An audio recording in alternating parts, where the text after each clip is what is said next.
gives a fuck about an Oxford comma? By Great 78. Who gives a fuck about an Oxford comma? I've seen those English dramas too. They're cruel. So if there's any other way to spell the word, it's fine with me. With me.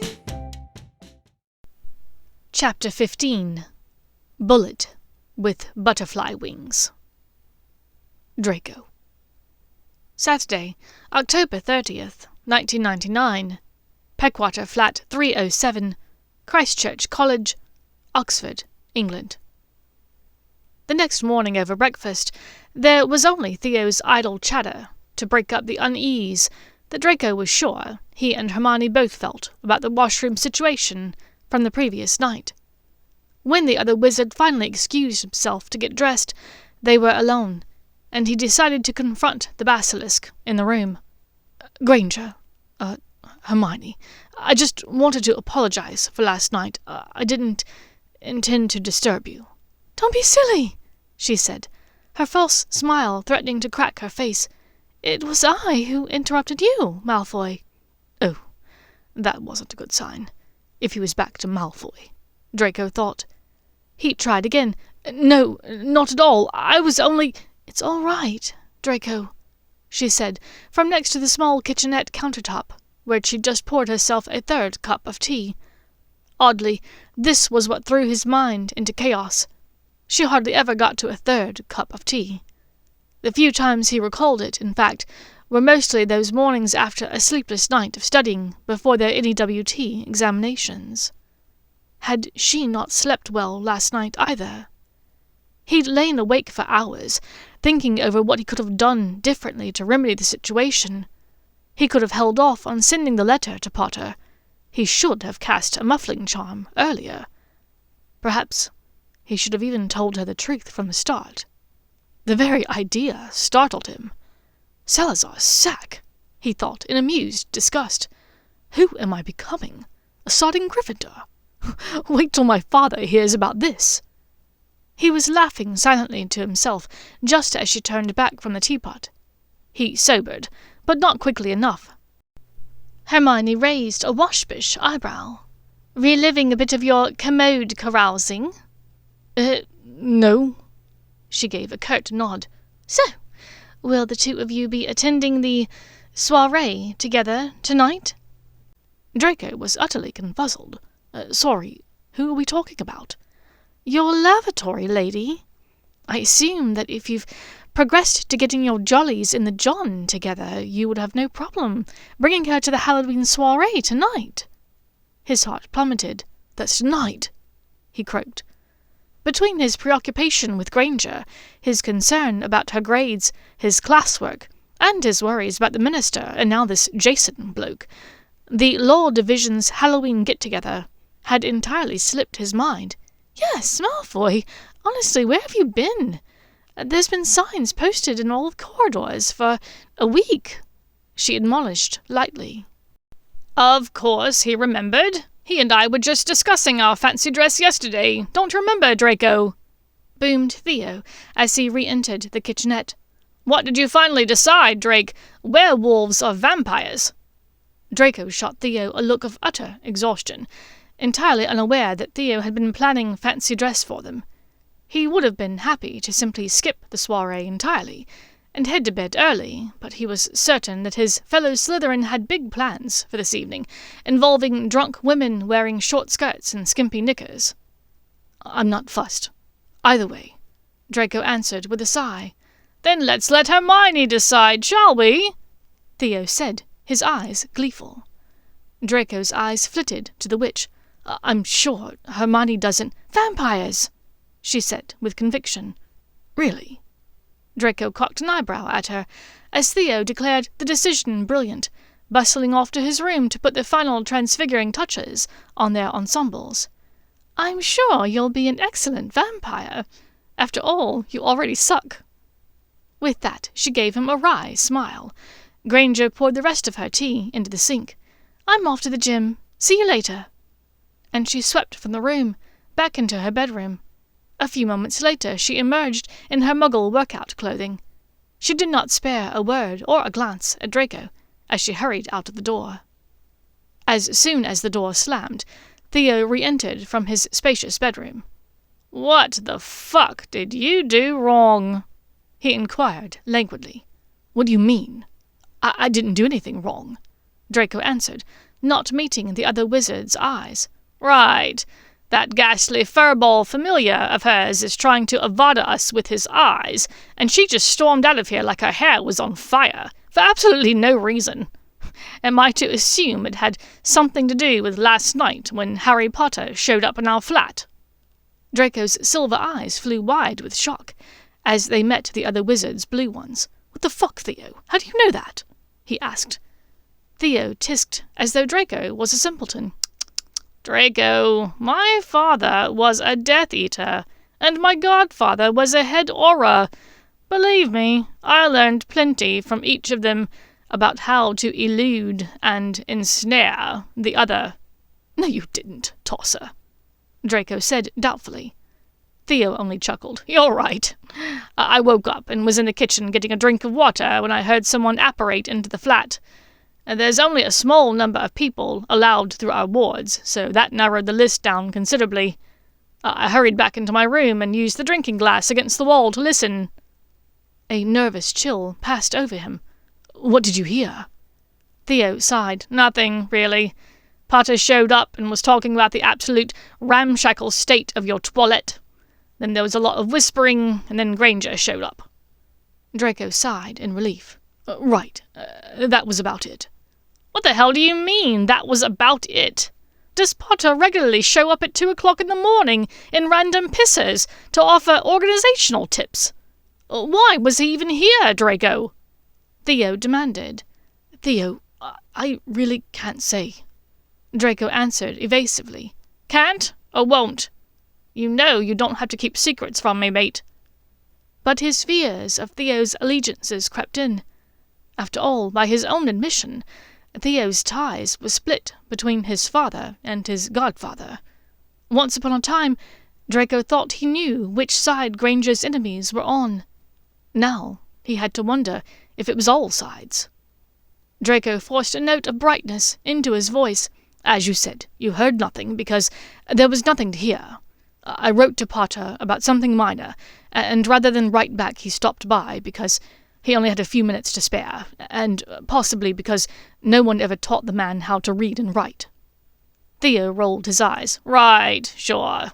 Well, if you are getting your jollies in the John with the Chosen One, please don't use my towel to clean up with." "That's disgusting, Theo," Draco said tiredly. "So do you already have these fancy dress kits lined up?" "Vampires," she said. The dark-haired Slytherin laughed wickedly. "Oh, yes, it's going to be glorious." Draco only stared at him for a moment before answering, "I'm going back to bed." Theo flourished his arm as though winding a thick cape around himself. "I shall awaken you at dusk, Lestat." "I'm going to regret this, aren't I?" he asked miserably. Theo only pulled his wand from his pocket, casting a quick spell as he aimed it at his mouth. "Dinzorgio canis!" Then he smiled, revealing the sharp, pointed canine teeth in his mouth. Draco only rubbed his temples with his fingertips and turned to flop back onto the sofa, face down. Yes, he was truly going to regret this. He awoke a few hours later to the sound of Granger's bedroom door closing. Judging by the steam coming from the washroom, she'd just gotten out of the shower. As he lay there, her door reopened suddenly, and she hurried back across the living room to the washroom once more, wearing only a towel wrapped around her body, and a pair of thigh-high white stockings. Draco had no idea what her costume was, but this was highly promising, he thought, feeling himself stir inside his joggers. Once she returned to her bedroom without noticing him awake, he closed himself in the washroom for a quick shower. Standing at the mirror, he did his usual toilette, reluctantly leaving everything a mess, as he had done since they'd all moved in together, about a month ago. He bared his teeth at his reflection, then used his wand to perform the tooth-growing spell that would elongate his canine teeth. Salazar, how ridiculous-looking, he thought. Wrapping a towel around himself, he crossed to Granger's door and knocked. He was unprepared for the sight that greeted him when the door opened, and his elongated teeth bit nearly through his tongue. "Ow!" He fairly howled, a bit of blood pooling in his mouth and escaping from his open lips. He reached one hand up to hold his jaw, and yet still his eyes refused to look away and give up the sight of her. Granger wore a lovely Regency-inspired mauve dress, dotted with tiny gold fleur-de-lis, and Draco thanked whatever gods or mortals who had created the foundational undergarments she wore that now lifted her tits up and put them on such magnificent display. He was fighting a sudden and violent war within himself not to attempt to asphyxiate himself against her breasts. For her part, she had momentarily forgotten her annoyance with him at the steady stream of blood issuing from his mouth. "Draco! Oh my God, are you all right?" She snatched up a few tissues from a box on the desk and crossed back to him at the door, trying to mop up the blood from his face. "I'm away," he tried to reassure her, as his injured tongue and overly long teeth and copious amounts of blood got in the way of his speech. She led him to the bed and bid him to sit, which he did so eagerly, as it put his face level to the glorious vision that had caused this injury in the first place. "Open up, let me heal you," she demanded, and dutifully he followed her instructions. Truthfully, he would have followed any instructions she laid out for him at the moment. His brain was having a hard time functioning on its own at the sight of her. She stepped closer to him, looking down into his mouth, her fingers gently holding his mouth in place. With a few taps of her wand, the piercing in his tongue was healed, and the blood scourgified. She ran one finger lightly, teasingly down the length of one of his elongated teeth. "Denzorgio." He breathed in her warm gardenia scent, willing his eyes to stay on her face and not dip down to the shelf of her breasts. Miraculously, he was able to do so, but only just. "Just getting ready for tonight," he said, speaking gingerly in order to test out the teeth and newly healed tongue. He ran his tongue lightly along the sharp tip of one protruding tooth as he stared up at her, delighting in the blush this evoked from Granger. "Do you like them?" She gave him a wry smirk. "Thank goodness! You did a better job with that spell on your own teeth than you did on mine." He looked down uncomfortably, still studiously avoiding the front of her dress. "Granger, Hermione, I didn't mean for you to get blasted by that spell back then, you know." She was quiet for a minute before answering. "It doesn't matter. It's in the past." "If it's any consolation, your teeth are perfect now," he offered, trying for a smile, as he looked back up at her. "They are, aren't they?" Hermione looked down at his chest as she grinned to herself. "Well, you'd best be getting dressed. It's almost time." "Knock, knock." A deep, unfamiliar voice at Granger's bedroom door said, "Hermione, I hope you don't mind me barging in. Your flatmate let me in." The door fell open from where Draco had left it cracked, and a man in Regency-style formal wear stepped in. It was Jason, of free weights and perfect class notes fame. Draco froze, feeling Granger inhale sharply, and stepped quickly from between his knees, where she'd stood to heal him. "Jason, hi! Sorry, I was just—" "She was helping me with my teeth." Draco cut in smoothly. He stood. "I wasn't sure if they looked right." He gave the man his most knowing smile, certain to expose his fangs as he did so. Yeah, they look pretty realistic," Jason said, nodding. "Are you supposed to be some sort of, naked werewolf?" Draco looked down, as if surprised to see that he was only wrapped in a towel. No, I was just coming in here to get dressed." "In Hermione's bedroom?" the other man asked. Draco could tell that the man had plenty of questions and thoughts about this, none of which he would voice, here and now. "Oh, yes, Hermione and I are quite close, you know," Draco offered with a wink. Between the two men, Hermione made a noise a bit like a strangled cat.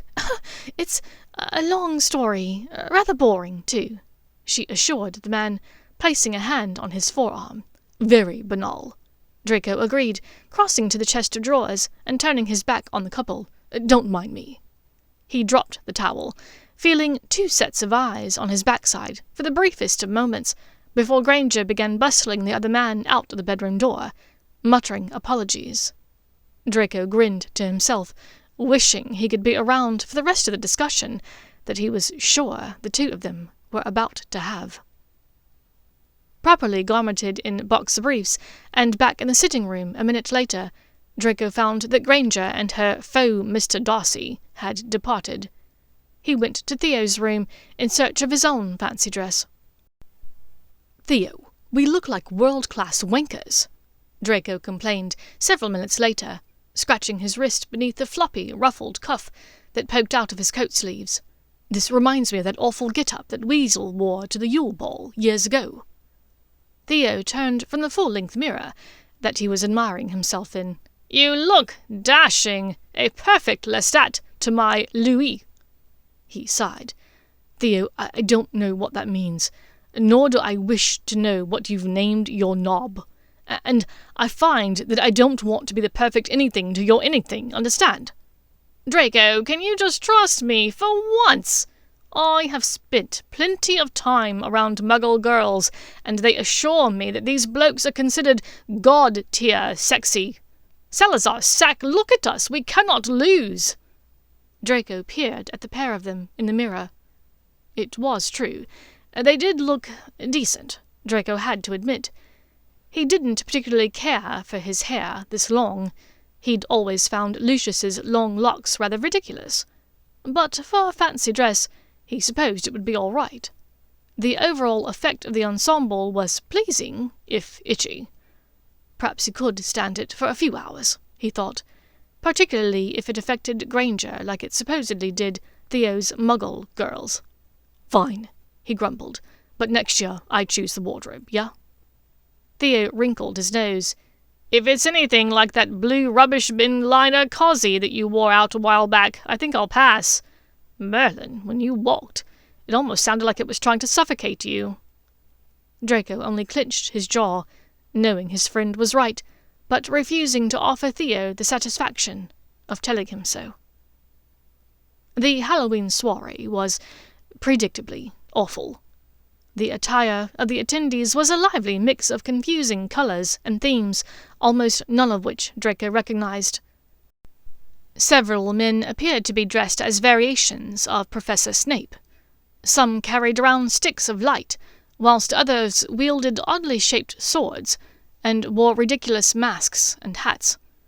Many of the women appeared to view the night as a challenge to wear as little clothing as possible, despite the frigid temperatures outdoors and the lack of ability in casting a warming charm.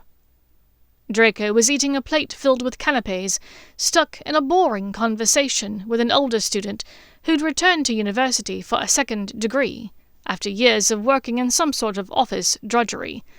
The man and his wife appeared to be dressed as beggars, based on the wife's shabby frock and the couple's outrageous red hair.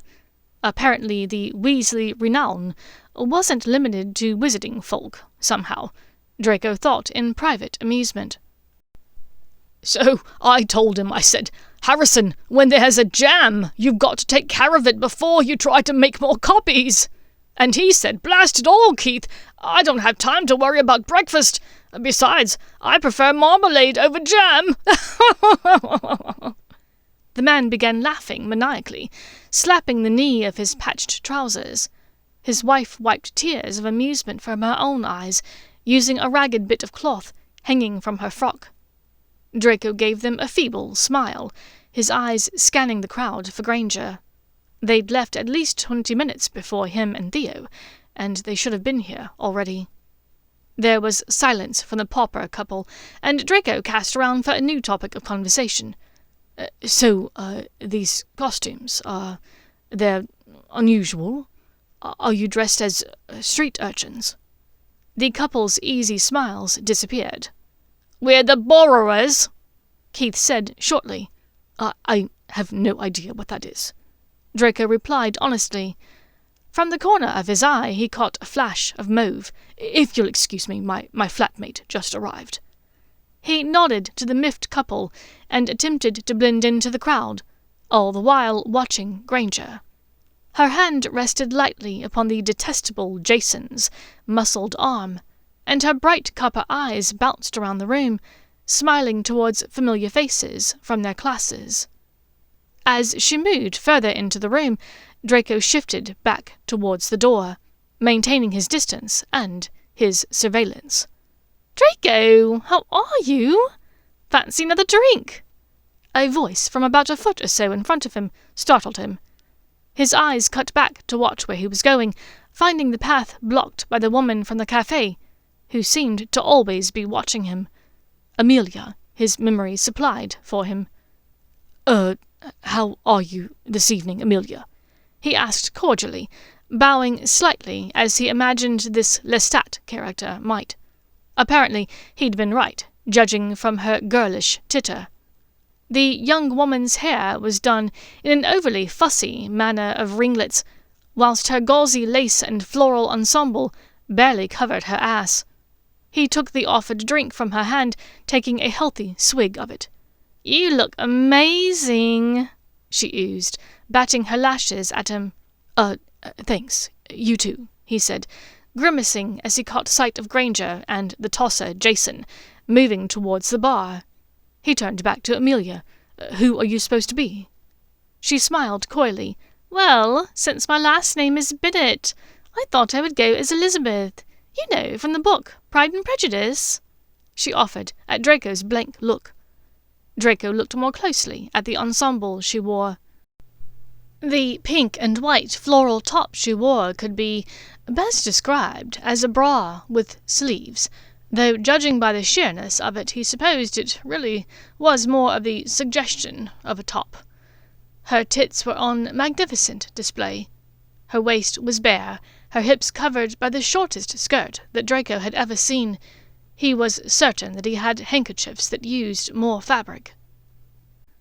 Are you sure that's historically accurate?" he frowned. Perhaps he should expand his horizons and read more than just the one Muggle book. Amelia giggled. "No, but I still wanted to look pretty." Draco nodded absently and scanned the room once more for Granger, who was still at the bar. Amelia turned to see what had caught his attention. "Oh, it's your flatmate. Hermione, right?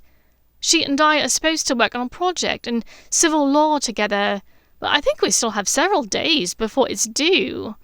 I suppose we should start it soon, though." Draco was only half paying attention, as the Jason bloke had placed an arm around Hermione's waist. "Fucking fit, am I right?" Amelia asked with a nudge and a knowing smirk at him, as she caught his stare once more. He shook his head. Sorry, what are we talking about?" "Jason Coleridge, of course. That is who you're staring at, isn't it? My God, you're practically trying to fuck him with your eyes," Amelia said in a playfully accusatory tone. "I mean, you're not alone. Most of the women, and probably a third of the men in here, have been trying to get inside those britches since term began." Draco's brow furrowed, and he drew in a breath to correct her, before stopping himself. Perhaps this would give him a bit of breathing room from the hovering Amelia, and also give him a reason to watch Granger tonight. "Yes, of course," he murmured. "Well, can I say, you look absolutely dashing. I'm certain if anyone can turn him, it's you," Amelia said with a bit of longing, stepping closer to him. "Oh, you've got a bit of... allow me to..." She reached a pink lacquered fingernail up to the corner of his mouth, pretending to brush away a crumb there. Then she leaned forward, planting a tiny kiss on his cheek, just where her fingers had touched him. She gave him a longing look as she pulled away. Just then, someone bumped into Draco from behind. He was pushed into Amelia and offered her tipsy apologies as he reached out to steady himself before he toppled into her. One hand grabbed the doorframe just over her head, and the other held her by her bare waist. He stood close to Amelia for just a moment, leaning over her to get out of the way of the lumbering oaf behind him. To his surprise, he felt a bit woozy for a second, which was odd, considering he'd only had 2 drinks. Amelia suddenly reached out her hands and linked them behind his neck. He frowned and moved back upright, extracting himself from her personal space. Her hands dropped back from his neck.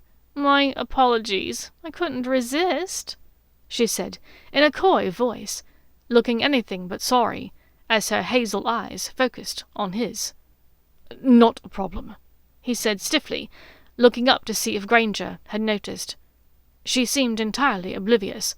Thank Merlin, he thought.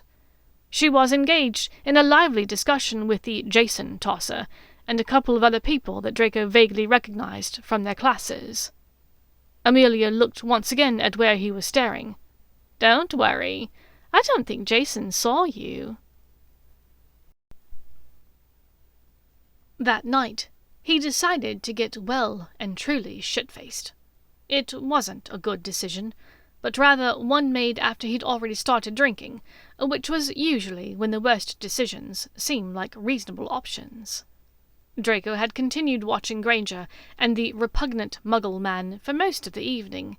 As always, Granger was happy and vivacious when she drank. As the night wore on, she grew more inclined to touch the man, which seemed to spur on the Pratts' displays of affection for her as well. By the time the crowd began to dwindle, Granger was sitting in the jerk's lap, running her fingers through his hair and whispering in his ear. This caused Draco to scowl far more than usual. Ordinarily he was also a happy drunk, but Granger's actions had turned him sullen and moody. "We're leaving," a familiar, lovely voice said from nearby. He startled, not realizing that he must have closed his eyes at some point. Granger stood in front of him, leaning over him where he sat in a tall Queen Anne chair, his head propped against one wingback. The earlier battle from her bedroom resumed, the one within his mind as to whether or not to attempt self-asphyxiation against her décolletage. Whilst Draco no longer had the resistance within himself to withstand this desire, thankfully he also lacked the rapid motor control needed to pick his head up off of the wingback at the moment. "Good. We should go," Draco slurred. He meant to encourage her to leave behind the doltish Jason, and take him home instead. He reached one wavering hand towards her waist, but she backed away. His hand flopped to the arm of the chair, falling over the side. He could not be asked to move it, he discovered, in an odd moment of self-reflection. She said uncertainly, "No, Jason and I are leaving, Malfoy. You'll be all right to get home." Now he saw that Granger was holding the hand of the sodding Muggle man, who stood just behind her. "Of course, Granger," he said, closing his eyes once more. He felt something brush against his limp hand, and opened them again to find the simpering Amelia standing next to his chair. "You two go on. I'll make sure Drakey gets home," the woman said with a little giggle. "Perhaps he can come to mine." Draco did not have the energy to tell her that there was a slim chance of that happening. He blinked, and when he opened his eyes once more, Granger and the wanker were gone. "Granger?" Draco asked the room in a slurry haze. She did not answer him.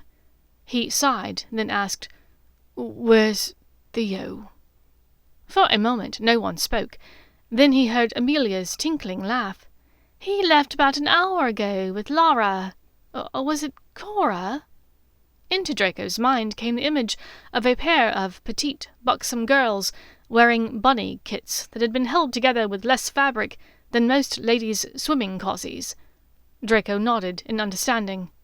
He was alone with Amelia now, he saw, as his eyes blinked open once more. The handful of other party-goers all appeared to have either left or moved into the next room. "So, the offer stands, if you'd like to go home with me tonight. I know I'm not Jason Coleridge, but—" Amelia gave him a suggestive smile. Draco blinked heavily and looked around with a sluggish stare. The room appeared to bulge and shrink at oddly spaced intervals. He shook his head to clear it. "Oh, perhaps another time," he said awkwardly. He lurched to his feet, taking an extra moment to balance carefully in the buckled, slightly heeled shoes. "Where's the loo?" Stumbling into the nearby washroom that Amelia pointed out, Draco took stock of himself in the mirror. The long hair looked and felt ridiculous against his neck, and he pointed his wand at it, ending the transfiguration spell. Likewise, the teeth that had been novel, if a bit cumbersome, earlier, were now simply a nuisance, so they followed. He leaned his head against the mirror, wishing to be anywhere but here. With barely another thought in his alcohol-besotted head, he half fell, half twisted on the spot, and disappeared from the tiny loo.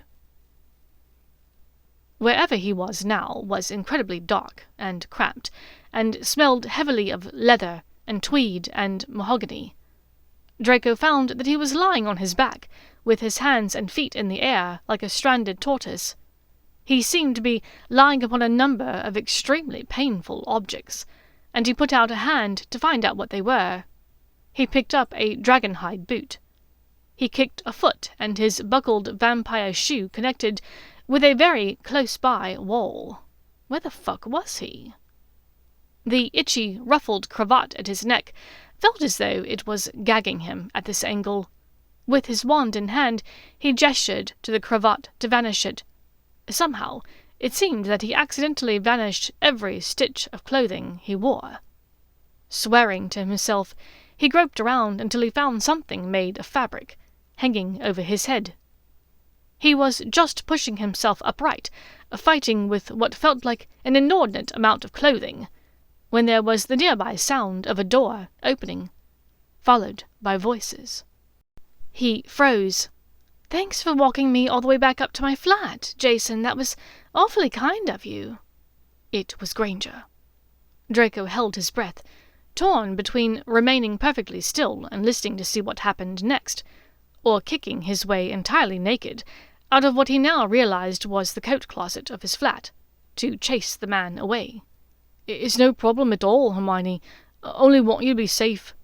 The grating voice of the world's second biggest prat, directly after Weasley, said to her.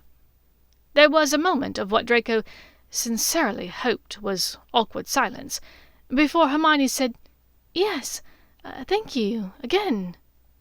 A muffled cacophony followed by shrieks of laughter met all three sets of ears. Apparently, Theo and the lovely Lara had arrived before all of them and had barricaded themselves in Theo's luxurious room. Don't mind that. That's just my flatmate, Theo. He can be a bit, boisterous." Draco could only imagine the blush on Granger's face as she said this. "Can't say I blame him. It's a nice night for it, if you know what I mean," the absolutely vile tosser said. Inside the coat closet, Draco's blood boiled. Now, both of their voices sounded closer to him, and Draco's entire body tensed even further. Where was this pus stain going? Moving further into the flat? A nervous giggle, and Granger cleared her throat. "Apparently. Well, You should share another drink with me," the supreme shithead suggested. "Oh, I apologize. How incredibly rude of me. Let me see. I've got brandy and whiskey, if you'd like," Granger asked nervously. "If the brandy is half as sweet as you, I'll take a snifter of it, and maybe a snifter of you," the trollish baboon said, and Draco could feel his skin crawl. Merlin, surely these lines weren't working on a witch as smart as Granger. But Granger gave no indication, one way or the other. He only heard the click of her heels as she strode into the tiny kitchenette to pour the drinks. Their voices grew suddenly more difficult to distinguish as they moved away from the closet door. Draco fumbled for the doorknob as quietly as he could. Inching the latch bolt free from the strike plate, he cracked the door, holding on to the knob so that the door would not fall open. Talk in the kitchenette had shifted to classes, and to Draco's immense relief it sounded as though Granger was keeping the discussion decidedly friendly. But after the first round of brandies, Draco could sense the witch's inhibitions dropping, even as her fatigue multiplied. Granger did not sleep enough as it was, so she was often under-rested. The alcohol seemed to be compounding that. "Well, this has been lovely," came Granger's warm, fuzzy voice. She stood from the tiny kitchenette table, swaying a bit. "I should—" The knob end interrupted her again. "You should invite me to stay." Granger was silent, as both the first-class wanker and Draco waited on her answer. It wasn't forthcoming, and Draco found himself leaning forward against the inside of the closet door in an effort to hear her better. The next instant, his mouth was apparently trying to eat the floorboards of the tiny little flat, as he sailed bare-assed out of the closet door. He performed an awkward somersault, and landed cock over elbows in a heap in the center of the sitting-room floor. There was a harsh scraping noise, as dinette chairs were pushed aside, and disbelieving shouts from both Granger and the Muggle. Draco rolled over slowly, thankfully still clutching the bit of fabric to his groin. His hand gingerly touched his chin, where it had collided with the floor. "Malfoy! What the fuck are you doing, hiding in the closet?" Granger yelled. "Where are your clothes? And how exactly did you get here? Didn't we just leave you at the party 15 minutes ago, drunk off your ass?" the bell-end asked, in disbelief. "I was ready to go, so I aberrated," Draco said, his pronunciation hindered both by the alcohol and the new soreness in his chin. "What? Seriously, Hermione, how did he get here so fast?" the inept man asked again. Just then, from the tiny toilet came the sounds of a woman's laughter. "What's happening out there? I'll be just another minute. I've got my thong and my stockings all wrapped around each other." Draco's silver eyes went huge at the words, and they locked upon Granger's fiery copper ones. She was shaking her head, storm clouds rising on her face that Draco knew spelt trouble. "Malfoy is a very accomplished sprinter, devilishly fast, and apparently quite busy at the moment," she answered in clipped tones, staring down at the naked wizard on the floor with contempt. Right," the other man said doubtfully. "Well, it's a bit crowded in here, so I should probably be going—" "Yes, by all means. Take your unwanted Muggle ass out of here," Draco thought, as he attempted to stand with some difficulty. Well, he thought the words were only in his mind, but judging from the even more confused look on the Muggle's face, and the absolutely purple bloom of anger on Granger's face, at least some of the words had also formed on his bruised lips. Draco took a long, slow blink as he gave up on the effort to get to his feet. He found that his brain and his mouth were having difficulty coming to an agreement as to their next move. Granger turned to look at the slimy toad-wart. "No, I'm not ready for you to go just yet, Jason. Perhaps you'd like to stay the night?" Both men turned to look at her with equal expressions of disbelief on their faces. The hobbit's expression morphed in an instant, replaced by a revolting smile. Draco's face was frozen in a mask of horror. "Granger, are you absolutely sure?" Draco asked. Because of the possibly broken chin, the words did not come out anything like this, to his immense regret. "Did you just call Hermione a whore?" Suddenly, it was the flaccid Pillock, whose face was growing angrier by the second. fuck no, I would never!" Draco yelled at the man hastily. "I was simply asking if she was certain that she wished to, entertain this evening." "I don't see how that's any of your business, Malfoy." Her icy voice cut in. She reached out a hand for the twat, who took it doubtfully. "Not my—" Draco began, renewing his struggle to rise from the ground. He wanted to tell her that the woman in the loo was not here for him, and that he very much wished to make her plans for this evening his business. As he dragged his plastered eyes back up to Granger, they settled upon her with deep sadness and regret. Somehow, his brain, which had been running about 20 seconds behind for most of the night, had suddenly raced ahead and could see exactly what was about to happen. "Granger, you don't need to—" he started to say, reaching up a hand towards her, the one not clutching his wand and what seemed to be a scarf to his groin. "Don't tell me what I do and do not need to do. That is none of your concern," Hermione hissed, flinching away from him. She moved towards the gormless yob. "Come on, Jason." The man was quick to comply, and the pair of them crossed the small room in a few short strides. Granger threw open her door and strode in ahead of the Muggle man, who had turned back to exchange a hard look with Draco, still seated on the floor. "Eat shit, fucker," the look seemed to say. From within the witch's bedroom came a blur of white that sailed past the dark man's head and fell to the floor, a few feet short of the sofa. Draco recognized a pair of his white briefs from his underwear drawer in her room. Her door slammed with a finality that echoed in the drunk recesses of his brain.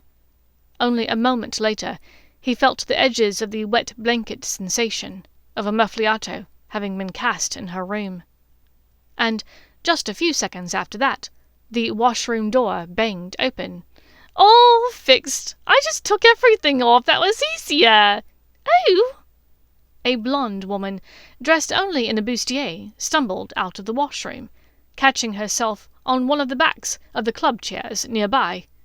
In the chair, Granger's cat opened one eye to stare at whatever brutish plebeian had dared interrupt his slumber. The bottomless woman and Draco stared at each other for a moment before she offered him a lazy smile. "You're not Theo?" Draco cocked his head to the side. His head ached, and he suddenly wanted nothing more than to go to sleep. "Well spotted." "But I think you'll do," the woman said in what Draco assumed was meant to be a sultry tone. She hobbled towards him, apparently only successful in removing one shoe from the tangle of her knickers and stockings. Despite her obvious inebriation, she moved with far more fluidity than he had been able to accomplish. In a matter of a couple of seconds, his mouth was nearly level with the closely cropped hair that covered her cunt. Draco leaned back slightly. No, love. I think you need to go find your knickers and—" Cora! Cora, love, where did you go? Laura and I have been looking all over for you." Somewhere, in all of the hubbub, Theo had opened his door and stuck his head out, searching for the missing Cora. Spotting the lovely Cora standing over Draco, he said, "Oh, there you are. Where have you been? Come on, sweet." Cora hobbled over to his door, which he opened wider to allow her entry. Behind Theo, Draco could just spot the dark-haired Laura, lying in bed, waiting for the pair of them. "I got my knickers twisted in my stockings, so I just took them off, but I lost you, so I thought I might just boff this fellow," the soused woman offered, as she passed into the bedroom. "No, he's a horrible lay, darling. You needn't waste your time," Theo said to the woman, closing the door with a wink at Draco. Draco sighed and sat in the quiet for a moment, brooding. Dropping the scarf, he rolled onto his knees and crawled the handful of feet to his tossed skivvies. With no small measure of indignity, he somehow managed to get them on by holding on to one of Granger's floor lamps. Then he pulled himself up onto the sofa and managed to stand. Stumbling to the washroom, he stepped over a mangled pile of fuchsia knickers and fishnet stockings wrapped around one black stiletto. He splashed water onto his face and found himself thinking slightly more clearly now. Looking into the mirror over the miniature sink, he stared into the sunken eyes of a haggard man. Somehow, his actions had forced Granger into the arms of a prat with whom she had not really wanted to share the night, he felt sure. Draco had apparently goaded her into it, and now he would have to live with this knowledge. As he lumbered his way back into the living room, he resolved that tomorrow would be different. These games he'd been playing to try to win her had not worked, and in fact had possibly made things worse by driving her into another man's arms. Draco had to do something different. He only had to hope that it wouldn't be too late, that she wouldn't make any promises or mistakes with this Jason tosser. He was finished with this whole charade. Tomorrow he would lay his cards upon the table and tell Granger exactly how he felt about her, he thought, as he flopped onto the sofa. Draco closed his eyes, begging the refrain of self-hate in his brain to leave him in peace, there, in the silence of the flat.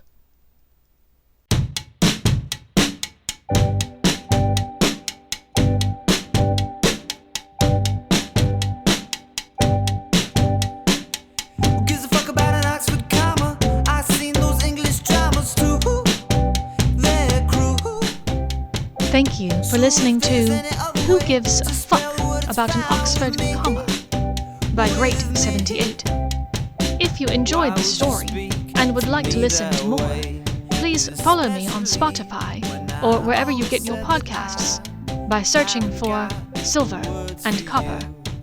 Or you can find me under Great78 on Archive of Our Own.